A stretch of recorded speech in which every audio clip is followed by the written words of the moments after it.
Hi, welcome to Sims. Today's sum.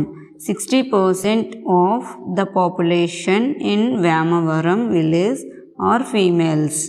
If the total population in the village is 2400, find the population of males in Vyamavaram village.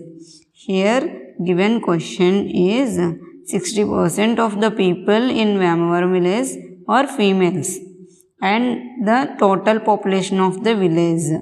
To find the males in Vyamavaram village population. So let's see the solution. Population in Vyamavaram village is 2400.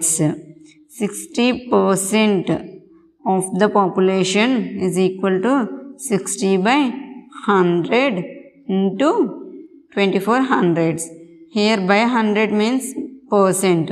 So 100 zeros, this 2 zeros, this 2 zeros is cancelled. 60 into 24. 60 24s are 1440. Number of females is 1440.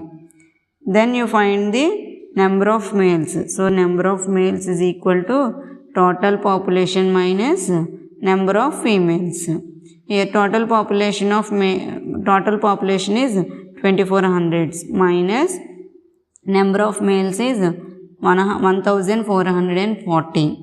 You subtract 2400 minus 1440 is 960.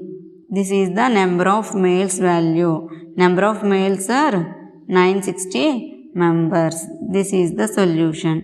Thanks for watching this video. Please subscribe.